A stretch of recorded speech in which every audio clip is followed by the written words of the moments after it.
Hey everybody, Josh Sigurdsson of World Alternative Media here, and we are joined by the one and only G. Edward Griffin. We're coming up on the Red Pill Expo in Salt Lake City, Utah, which I'm looking really forward to. There's a link in the description. It's coming up right away in November, and if you use code WAM, W-A-M, you save 10% on your tickets. Of course, Mr. Griffin will be there and many others. We'll get back into that a little bit later on in this video. But first, I want to just unpackage some of the insanity that we've been witnessing, obviously, since the last time we spoke, which has almost been a year.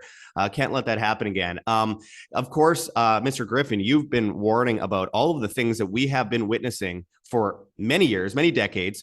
And unfortunately, you're being vindicated. It's all kind of coming true. And I wanted to start out with the collapse of the currency system today and how we are quickly moving into a new currency reset. Inflation is off the charts. The pound is down 40% on the year. The euro is reached under parity with the dollar, and the dollar is facing a lot of risks like BRICS, the coalition essentially of China, Russia, India, Brazil, South Africa, and South Africa just confirmed that indeed Saudi Arabia is joining the BRICS currency system. So there's a lot of risks coming out with cashless society, technocracy, all the things that come with this reset. I wanted to hear your thoughts on what do you think the game plan is here as we're witnessing the dollar crumble and this global currency crisis to move into a new currency system?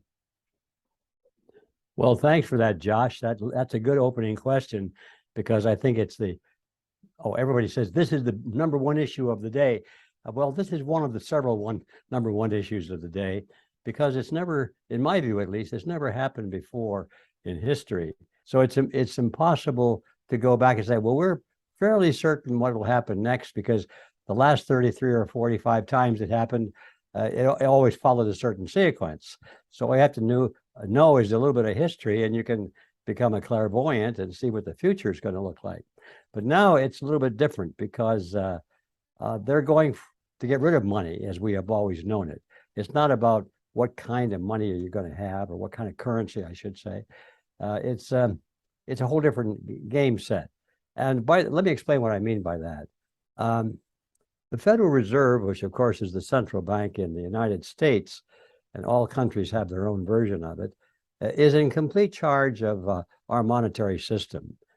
This is something that maybe most of your viewers already know by now, but in case there's anybody out there that still thinks that the Federal Reserve System or these central banks in other countries are government agencies, they're in for a big rude awakening, because they're not. They've always been primarily disguised private banking corporations that have had so much power and influence over their respective countries in which they operate. They're able to create money themselves out of nothing and push it into the economy and collect interest on nothing. It's quite a scheme. And so they have this unlimited resource called money. And with that, they can buy whatever they want. And of course, the first thing they want to buy are the politicians. So they can own the government indirectly, and nobody will suspect it, because people still go to the polls and they vote for politicians. Oh, yeah, I voted for him. I voted for him. No, I like this party better than that party. None of that makes any difference. That's all window dressing, because both parties in the United States, and I guess is fairly true in other countries as well, sometimes they may have more than two parties, but they're all pretty much beholden to these hidden hands behind the scenes because of the tremendous influence that they have with money. They can buy people, they can buy politicians, they own the media, they can determine who gets the good coverage, who gets the bad coverage. They pretty much influence the schools, so they teach certain things that lean in with political consequences and so forth. So whether people know it or not, these nations have for a long time been really run by private banking institutions. And the illusion, we like to call it the red pill, but we need to take the red pill so we can see through the illusion, see what reality is. But the illusion is that the governments would regulate the banking corporations. The reality is the banking corporations regulate the government. And until you see that picture, it's pretty hard to understand really what is going on. So now back to the basic question, what makes this different this time around?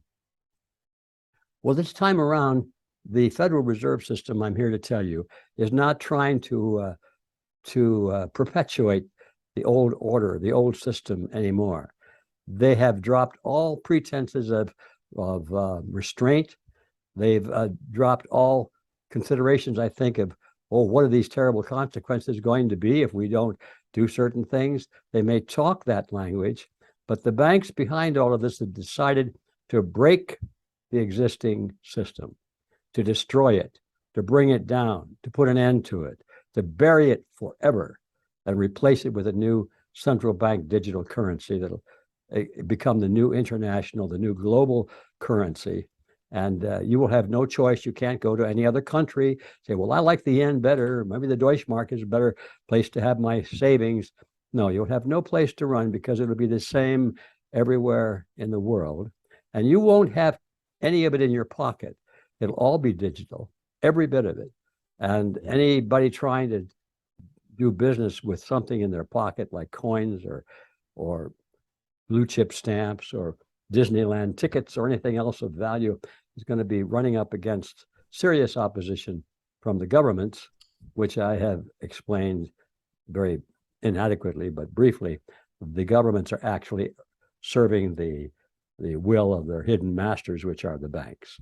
So now, yeah, and sorry to interrupt, but everything you're saying is perfectly adding up to the crisis that they've now put us into. We're speaking of perhaps the supply chain crisis. We know governments around the world, including World Economic Forum partners like the Netherlands, are getting rid of 30% of farms in order to stop pollution. It's absurd, obviously. And then we're seeing similar things in California, the gig work truckers, 70,000 trucks off the highway in the middle of a supply chain crisis to begin with, on top of an energy crisis. So it seems like this is a perfect reset to be able to bring in carbon credits, social credit, all these things tied to that central bank digital currency. Well, that's it exactly. So, and you said it so much more succinctly, Josh. I took way too long to get to that point, but yeah. So the thing that's different today is that the game plan or the game change is to destroy. It's always been to destroy eventually, but to prolong and benefit from it, make lots of moolah from it, make lots of profits, and gain political influence, and get the fingers deeper into the pie and so forth. But now it looks to me like they've said, okay, this is it. We're not going to try and preserve the system anymore. It's time to turn the system over to the new system of the Great Reset, or digital bank currencies, whatever they want to call it. It'll be the end of the old historical currency game. So this makes it hard to make predictions because you can't go on the track record of what's happened before. But you can use your mind, you can use your imagination, and you can see where all this is going, even though it may not have gone there before.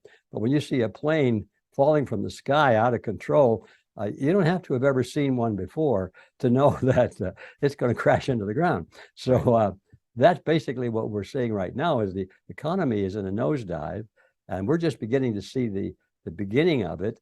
And nobody seems to be concerned. In fact, they're doing everything to make it nosedive a little bit further, faster, and more violently. And it's clear that, so this is the end game that you were talking about.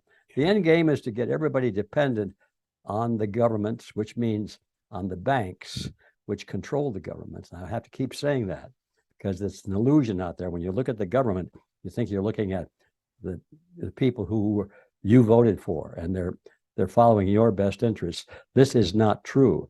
You're looking at a facade. It used to be a government, but now it's a front. It's like the FDA is a front for the pharmaceutical industry. It's like a marketing arm. People still think the FDA is controlling, the food industry and the pharmacy market. No, it's the commercial banking system and the financial interests of the corporations that have captured the agencies that are formerly were designed to control them. Now the corporations that were being controlled have captured those controlling agencies. And so it's backwards again, like I was saying before. This is the greatest scam of all history. And most people, even those who are pretty well informed, haven't thought it all the way through to realize the consequences of where we are now and what this means for the future unless we change it. It means that we'll be living as slaves in a system where we won't be able to have anything in the way of food, shelter, clothing, education, healthcare, anything. We won't have anything unless we're able to acquire it with this new digital currency. Everything will be an economic transaction, apparently economic, but the economic part of it will depend pretty much on the political loyalties and alignments of the people. If you are in our camp, for example, if a person is critical of the government, which means critical of the banking system, why then we won't have access to these things. They'll pull the plug. Our little digital card or chip they want to put in our hand or in the back of our neck or wherever they want it won't work because, oh, well, this person has a very low social credit score. This is where we're heading. And so it's hard to talk about money anymore because it's different. It used to be money was a means of economic transaction where you could acquire the goods and services of another person pretty much on the basis of their willingness to do it. But now the system is the ability to acquire the goods and services of another person or institution, not based on their willingness to do it or your willingness to ask for it, but it's going to happen from the top down. It'll be a command system instead of a free market system. I don't know if that answers your question, but that's my appraisal of what we're in the middle of doing right now. And I think we're more than halfway.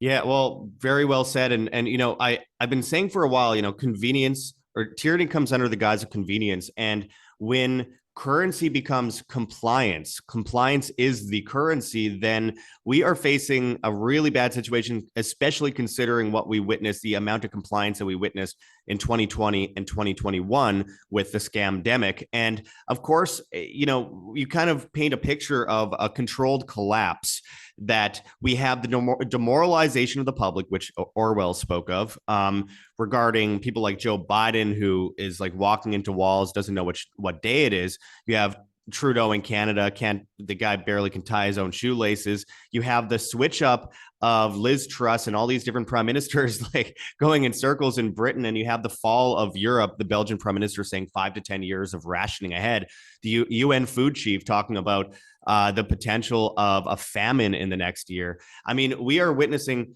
what appears to be the most historic collapse of a global civilization ever. One world order that kind of propped up in the 90s, collapsing into this new world order of convenience, of technocracy. And now it makes a lot more sense why Henry Kissinger met with Mao in the 1970s, why the US helped bring down the Soviet Union. It was all part of an external plan. It was a long road to where they wanted to go, but eventually they would get there.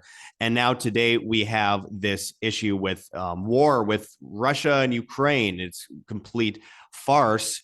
All the while Ukraine is bad and it's a coup, of course, with the US, it's a crumbling empire. Russia and China are working side by side now, creating a global digital currency system that is much like the IMF special drawing rights, but now it's on their side.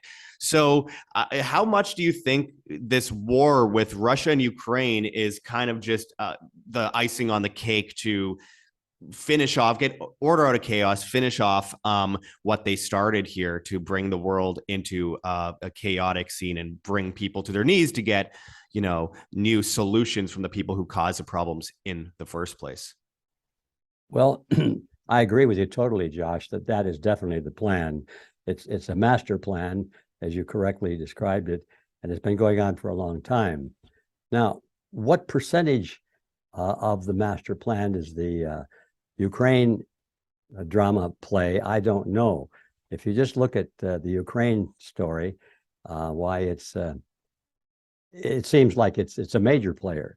But if you look at what everything else is going on around the world at the same time, like these economic issues, and we haven't seen the end of violence in the United States as soon as the elections are over, and we haven't seen the beginning of food riots or anything like that. So when those things start unleashing, as surely some of them will, but to keep keep the population totally frightened to death so they don't ask too many questions. They just want solutions. So it's hard to say what percentage the Ukraine's aspect of the story plays. I'm going to say, if I had to put my casino chips on the table, I'd say about 20%, which is a big number, really, but it's got to realize it's just part of the total. Mm-hmm. Well, and we will be right back after a short break, but I do want to kind of go into the environmental scam and how it is affecting this push for a great reset. You know, that whole eats the bugs and drinks the sewage and you will own nothing and you'll be happy, and how they will come about this ultimate goal of theirs to essentially wipe out humanity. Humans can remain on Earth, but their humanity will be gone. And that's kind of, I think, what they're really aiming for. We're going to be right back with G. Edward Griffin right after this break. I urge people once again to check the links below for the Red Pill Expo in Salt Lake City, Utah, coming up just in November. Use code WHAM and save 10% on your tickets. We'll be right back. We'll be right back to our interview, but first I want to make it abundantly clear they are coming after us, my friends, in so many ways, shapes, and forms. And we as individuals have a responsibility to get prepared. That's why I urge people watching this right now to go over to our Lion Energy link in the description of this video. Lion Energy, never run out of power. You could go and get your lithium batteries, your solar generators, your power banks, your solar panels. This is extremely important. And if you go through our link, you'll save a bunch of money and, of course, get free shipping, 100% money back guarantee. They're going for the throat of the grid worldwide. We're watching it happen absolutely everywhere. And our predictions are all coming true, unfortunately, which is why the way we win this war for humanity is by being prepared. So this isn't about some climate change nonsense. This is about actually being able to buckle down and have a solution when the government comes after our energy. Being attached to the government energy grid is stupid in the first place, don't you think? So make sure to check that link in the description for Lion Energy. I also urge people to check out our Garden Tower project link in the description. You'll save a whole bunch of money if you go through us. And get a tower garden. If you're in a big city, it's a very important tool to being sure that you can harvest some seeds and actually have some food for your family when the supply chain inevitably goes down, obviously.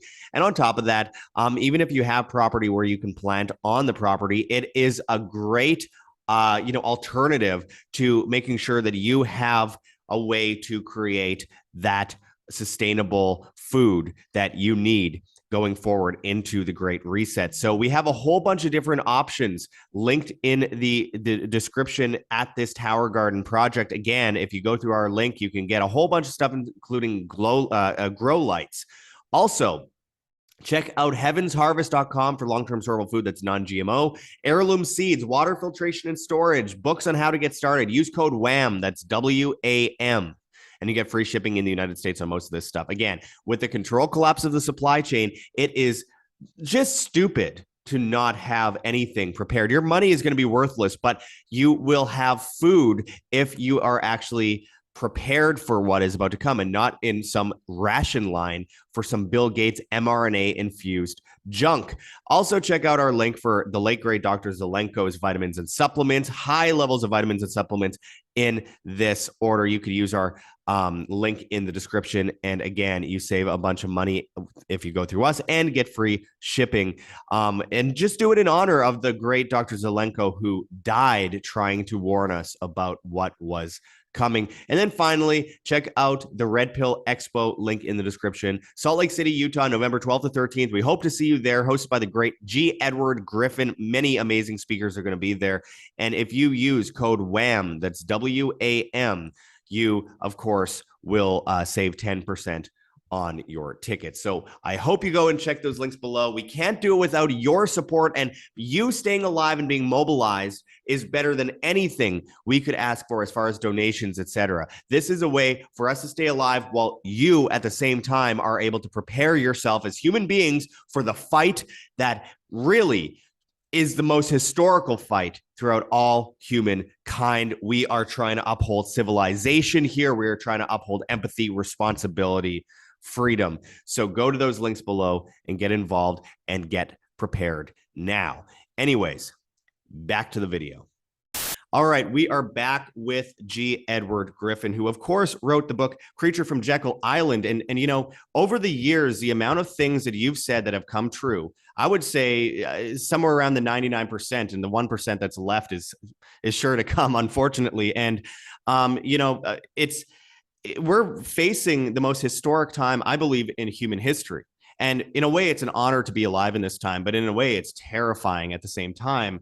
I wanted to kind of go into carbon credits a bit with you because they have been moving to this green agenda for a long time. We have, you know, United Nations Agenda 2030. And one of the things that I've noticed is very pertinent in the last couple of years is this push for carbon credits. So, for example, if you have a situation where you have an energy crisis, the supply chain is broken down, it seems so perfect with a new world reserve currency that's digital to say, hey, put a smart meter on your house. It'll tell the government how much electricity, water, and gas you use, which will dictate to the government what your carbon credit score is. And that will dictate how much food you're allowed to be rationed, how much you're allowed to drive on highways, and with the litmus test of the vaccine passes, of course, how much you are going to be able to for example, go to restaurants and go to businesses. So, Mr. Griffin, if you could go into how this agenda has played out, this climate change farce that they have been trying to indoctrinate people, especially children, for so many years, how it's gone from we're trying to save the environment, you know, government, the biggest polluters on earth, to now we need to track your every move and give you a digital currency to control people's ability as carbon-based life forms to just have basic things like energy and food. I'd like to hear you kind of go into this. Well, I think you've outlined the main points pretty well, Josh. It's another wall on the prison that they have kind of ignored in the last couple of years because they've been building some of the other walls on the other side. And I look at it as just a giant structure with many parameters to it.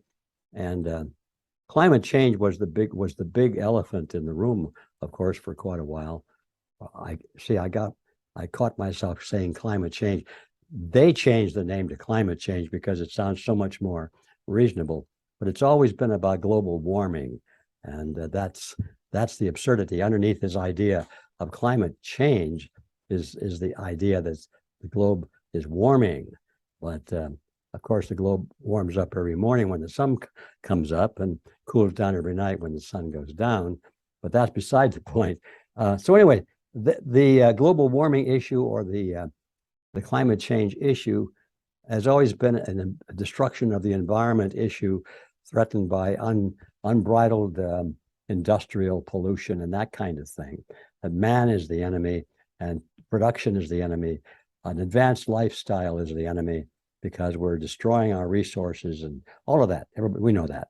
But when the COVID pandemic or spamdemic, as you call it, came out a couple of years ago, well, the whole climate change and global warming issue was sort of put on the shelf because all of their resources, their propaganda resources, were at work promoting this new and wonderful concept of COVID-19 that was going to bring us so much closer to the end goal than even climate change could have done, it would have done it more quickly.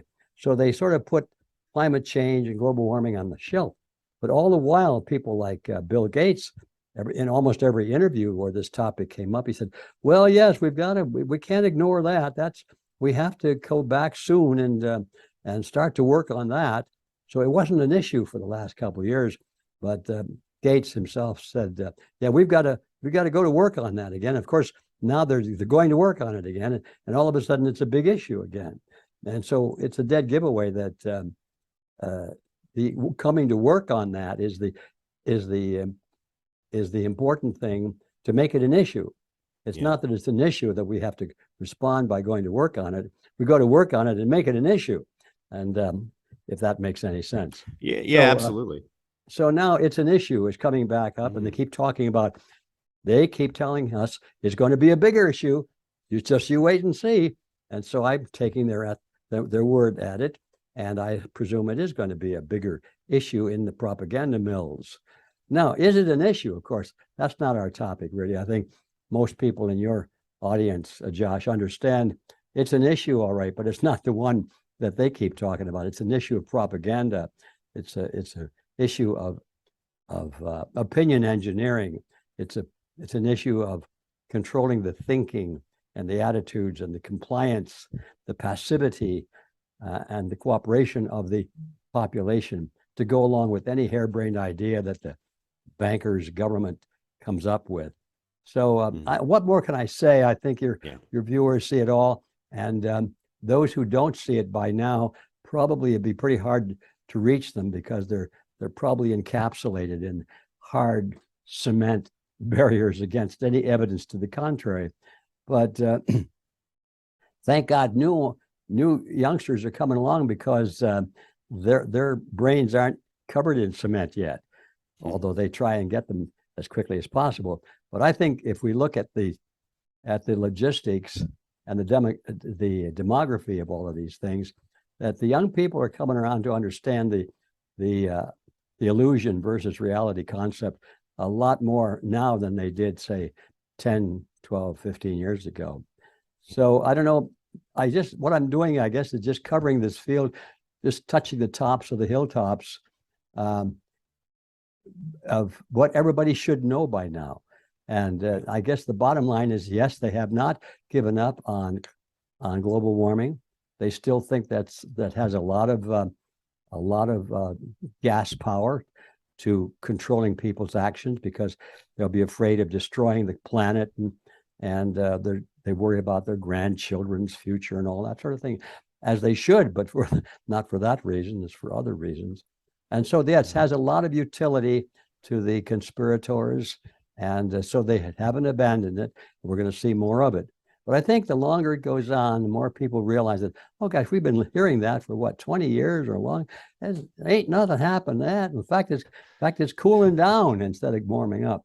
So there's hope, I think, on all of these points, Josh, because the longer it goes, the more ridiculous it becomes, obvious, I should say, the more obvious it becomes as being ridiculous. So that's one of the reasons I'm a little bit worried, because I think the opposition sees that time frame also. They can see that the clock is ticking a little faster, and if they don't close up all the seams now and close all the doors and all of that sort of thing quickly, it's going to blow apart on them. So I think they're making a race for the finish line right now.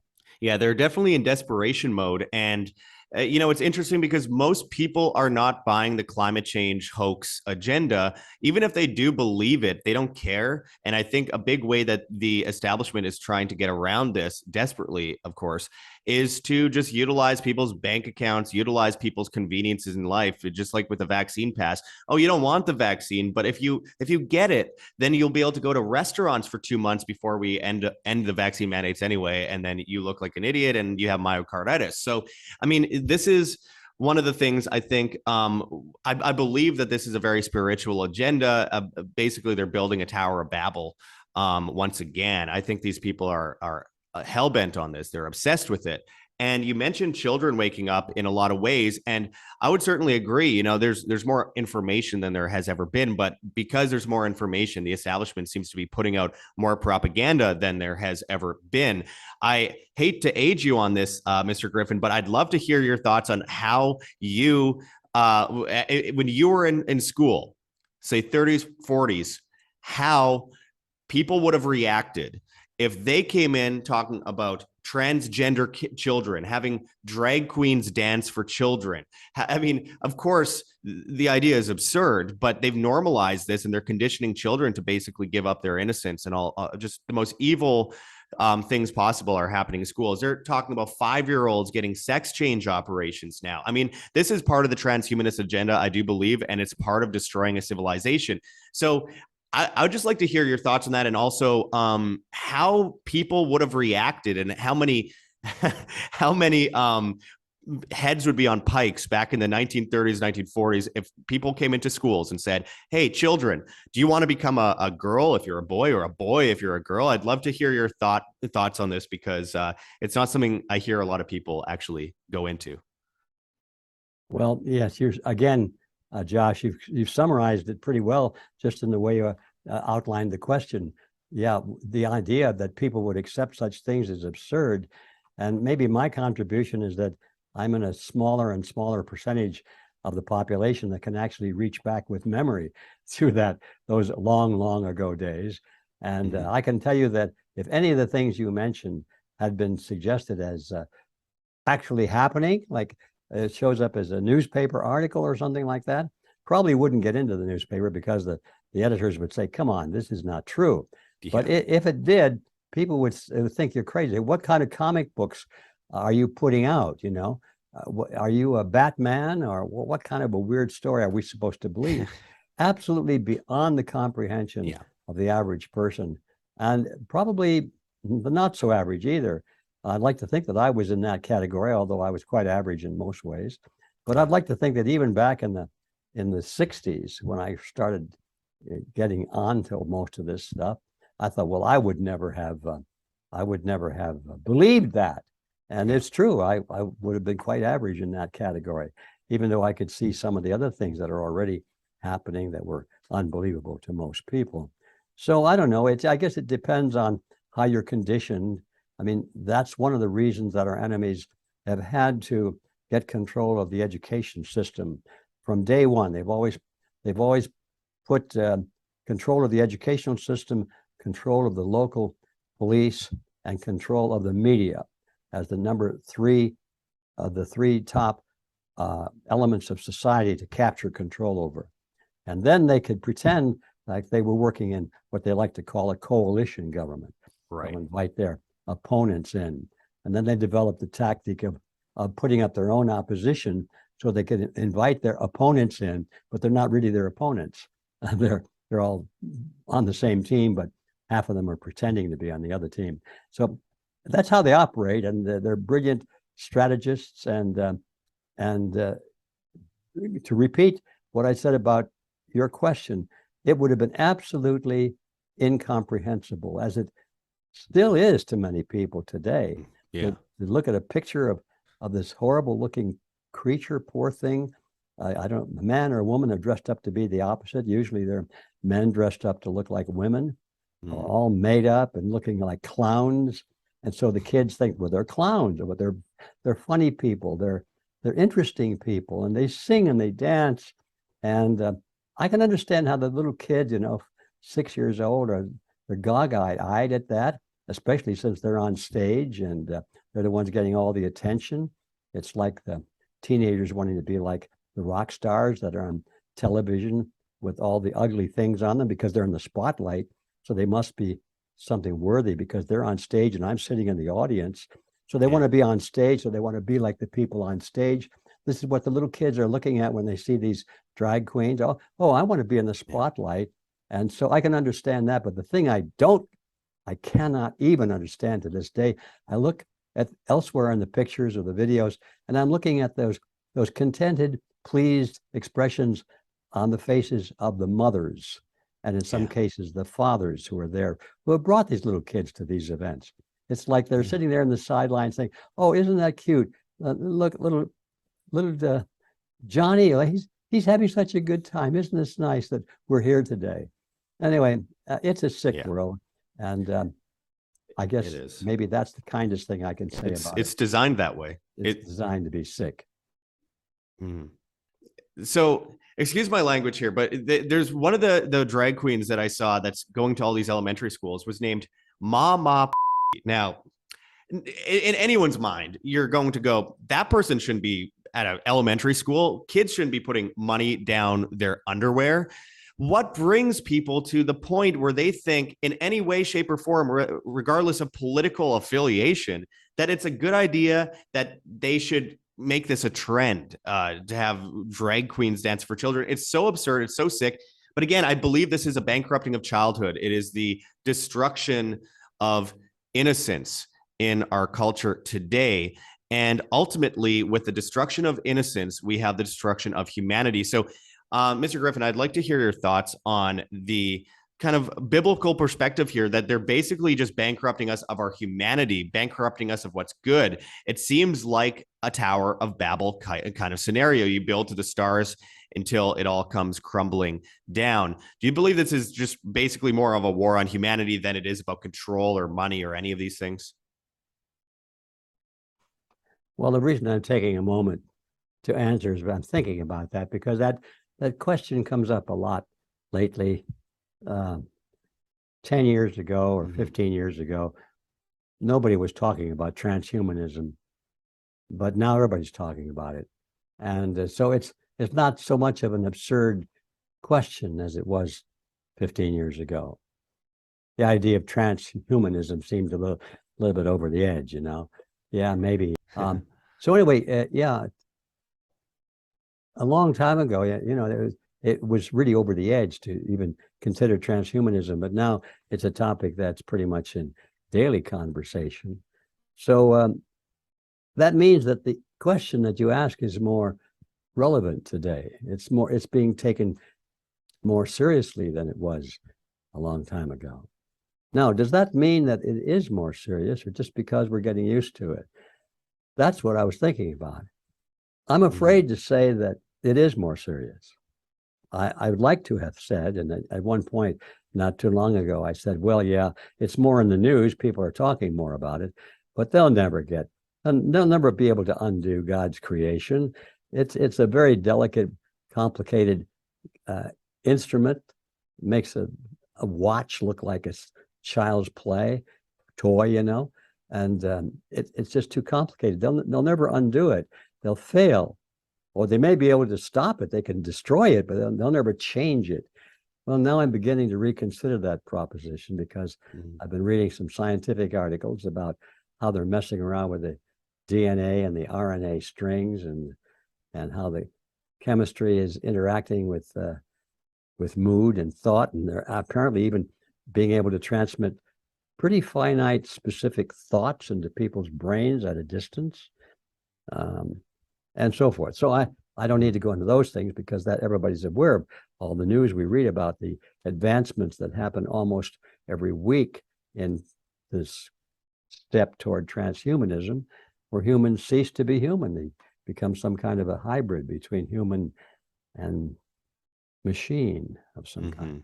Now, the question with that as background is, what are my views on that? Well, I'm horrified by it. I still believe that all of life is, I hesitate to use the word God because that has different meanings for different people. But I'm going to use it right now because I don't know any other word to use for it. The Creator's plan is so complex that it has to have design behind it and all of that. That's my personal view. I don't expect anybody else to agree with me. But but I think that since it is designed, it does have laws, it does have formula that work, and it's probably possible for these mad scientists who are quite bright people and have acquired a lot of scientific skills or knowledge about how chemistry works and electromagnetic signals and all those things. It's possible perhaps for them to begin to tinker and damage the system. Well, once you admit that that's possible, you really have admitted that you think that they could go all the way and change it. So I guess what I'm trying to say in a very laborious manner is that I'm changing my thought at the moment about that, and I don't like it. I feel that I'm being forced into accept a point of view that I don't want to accept, but it looks as though I have no choice because the evidence keeps mounting and mounting. Now, where is that headed? I don't know. I hope that somehow, if we are the creation of a unlimited intelligence, maybe that intelligence possibly was able to foresee the very thing we're talking about, and maybe there's a built-in brick wall somewhere that we haven't yet seen, or some kind of a mechanism that will show up that'll undo all of the damage that's being done by these ignorant / evil mad scientists and politicians. I don't know if I'm answering your question, Josh, but Right. these are my thoughts that come to mind You are. on this topic. And all I know is that we have to oppose it with every fiber in our body, every spark in our brain. I absolutely agree. And you know, from my perspective at this point, we are entering a very dark time, of course, but I do think that good overcomes evil eventually. I'm not sure I'll be alive to see that good overcome evil, but I hope to be part of while I'm alive, you know, as you have for so many years, Mr. Griffin, and you inspire me to do this every day. I'm telling you, it's just amazing to see the work that you've done over the years. It's inspired a lot of people, including myself.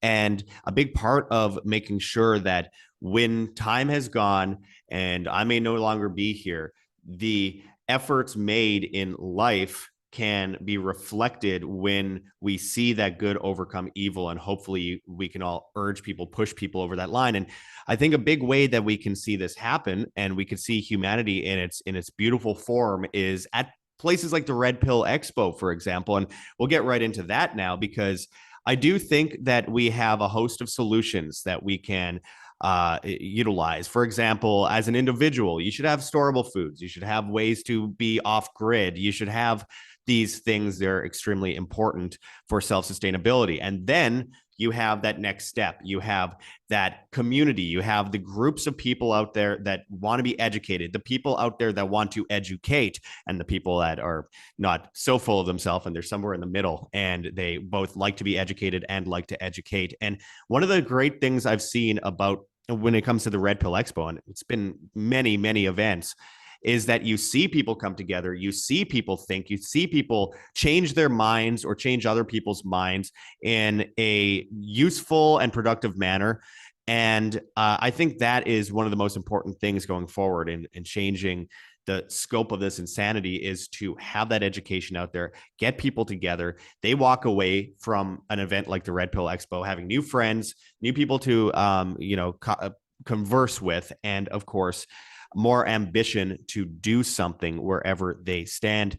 Mr. Griffin, I'll give you the floor. I want to hear all about this Red Pill Expo in Salt Lake City, Utah, coming up, I believe, November 12th and 13th. I'm very much looking forward to it. Can you go into that a little bit? And before you do, check those links below, my friends. Anyway, you have the floor. Okay, well, thanks for that, Josh, because yeah, I'm working quite hard on that right now. As I think you mentioned earlier, the Red Pill Expo, this is number 9, by the way, will be held on November 12th and 13th, with an optional day on the 14th in Salt Lake City, Utah. And it's shaping up to look like a very successful event. And by success, how do you measure a Red Pill event? By success? Well, I guess the number of people who come is one method of doing that. But to me, the idea is what comes out of those meetings. And what we always see is that people come, many of them kind of dejected, kind of given up. Oh, it's too late. We'll never overcome these vast forces. I'm all alone. People are stupid out there. They don't understand what's right in front of their eyes. And they have all these negative blocks in their minds. And the minute they walk in the door and they're surrounded by people of like mind who have the same pretty much conclusions, come to the same conclusions that they have, and they all have read the same books, and they're not stuck on mainstream media and all of that. They're getting different opinions about different things. And as I was just talking about it a moment ago, struggling with new ideas that we don't want to accept, but we have to, because we're willing to look at facts on all sides of an issue, even those that we don't like, which is different. I mean, most people out there, they made up their minds. The media says this. They said that the science is settled. Well, the science is settled then, and so forth. So anyway, the minute people walk into a huge room and they see people from all over the country, and in some cases, even all over the world, and I've heard this, I cannot tell you how many times people have said, I felt like everybody I ran into and met at the Red Pill Expo has been a long lost friend that I haven't seen in a long, long time. Yeah. And we were able to pick up our conversation and go back to our school days when we were, 20 or 30 years ago. We've been friends all of our lives. So, and I felt that too many times. Very few people at the Expo that I didn't feel an instant camaraderie with. I think that's one of the most important things, is because you can't be an effective warrior, even an intellectual warrior, if you feel like you've lost the debate or lost the war. You think, oh, well, I'm just doing my part. I can't give up, but I don't expect to win because I've already lost. That won't work. But when you realize that, my gosh, we can win. It's not going to be easy, but yeah, you mentioned it before. You said you feel a mixture of being afraid, but primarily of being grateful to be born into this period of time. And once that idea begins to develop in your brain, as it does at the Red Pill Expo every time, is that, isn't this wonderful opportunity for us to learn all of this great information from so many different sources, to evaluate it, to think about the pros and the cons, some cases to debate it, to challenge it. And this ferment of ideas produces new viewpoints on the world, and a new confirmation of your own correctness, that yes, that proves that I've been right on this. I was looking for that piece of information, but here it is. I've got it now. I'm talking on and on. These are things that are hard to describe. They're feelings, and everybody, literally everybody, walks out of there thinking, this was one of the best enlightening experiences of my life. And I feel that too. You'd think I'd be an old war horse, which I am, but how come I still walk away with feelings like that? Well, I do, because I run into people that know so much more than I do on so many more different topics. Well, in case somebody out there does not know what the Red Pill Expo is, it's based on the meme from the sci-fi movie about 21 years ago now, came out, called The Matrix. And in that story, there were humans that were entrapped intellectually and mentally by a digital machine. You never saw the machine. It was out there somewhere. It was the Matrix. And people they thought they were living a normal life. They thought they would get up in the morning, go to work, have breakfast, go to church, pay their taxes, go on vacation, all these things. But they weren't. They were all just imagining these things. They were completely inert. They were no longer humans. They were not even transhumans. They were just memory banks and computing power for the Matrix. And so the whole test of the movie was to get out of the Matrix. And to do that, you have to take a red pill.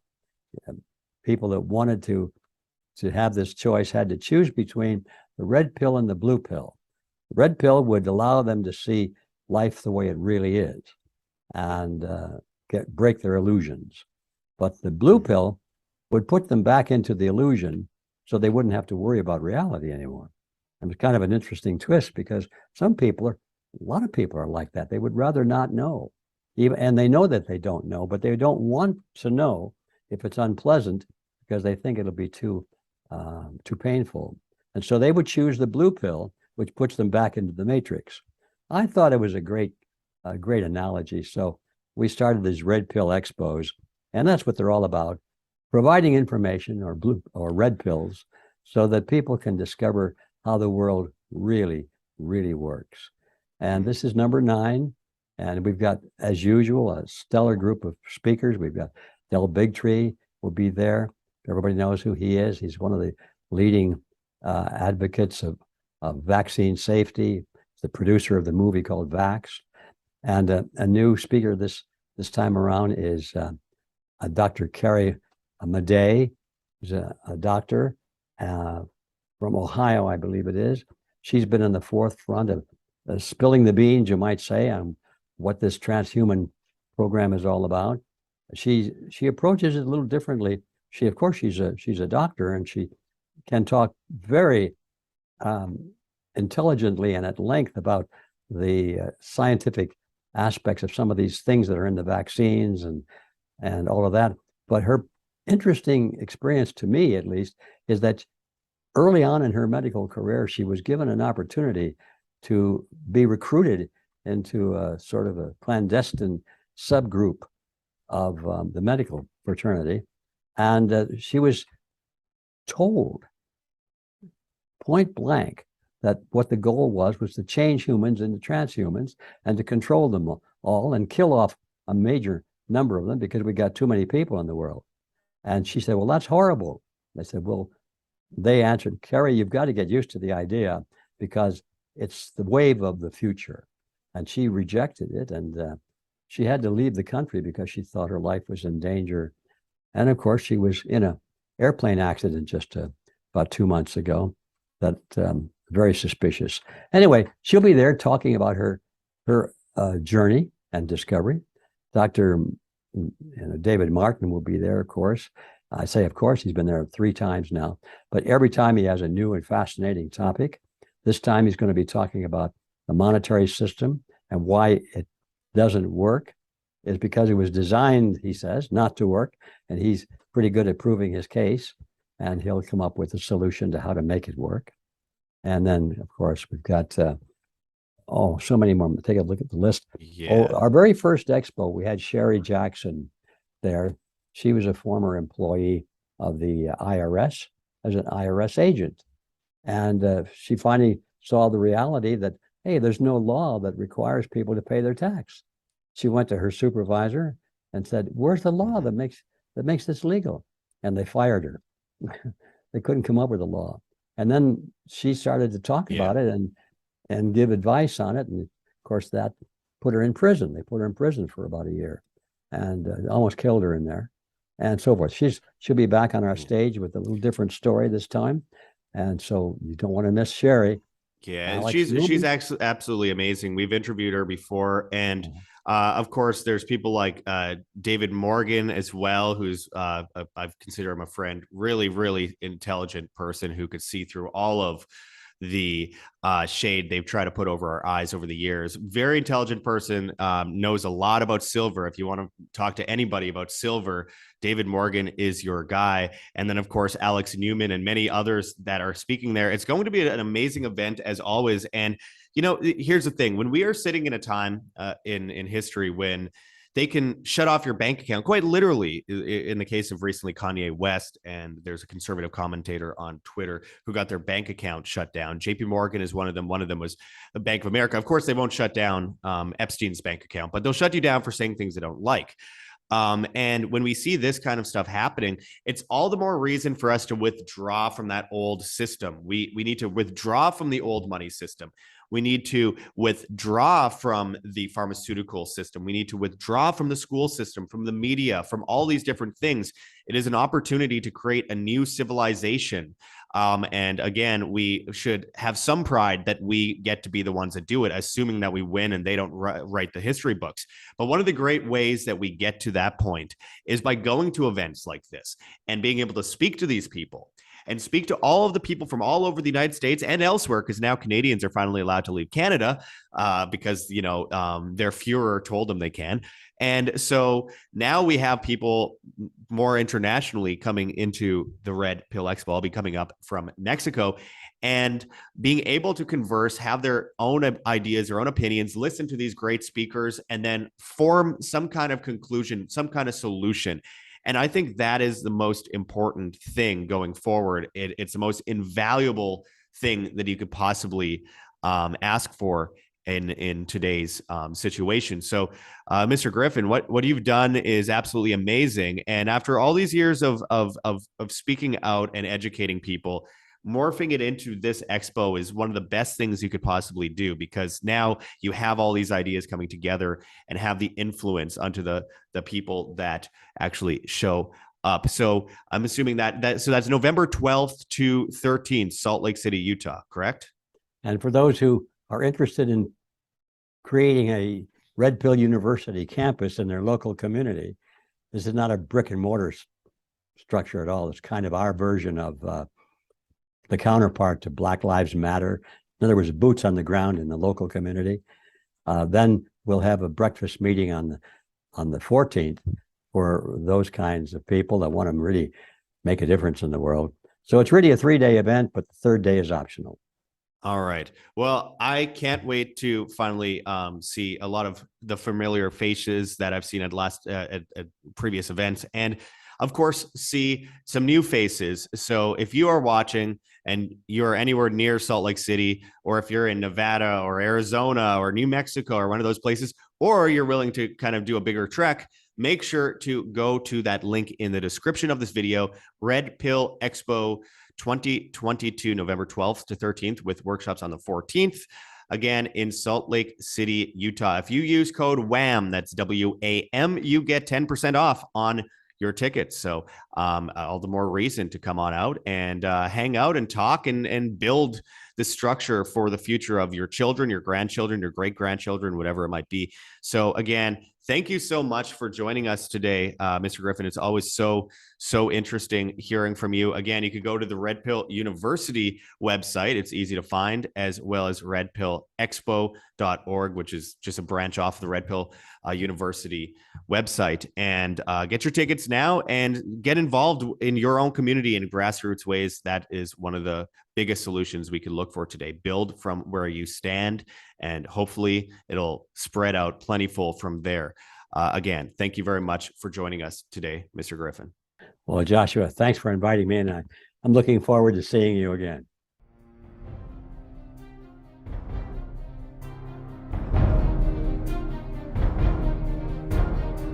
I'm sure you have already changed people's minds in your young age because you're involved, and I like that.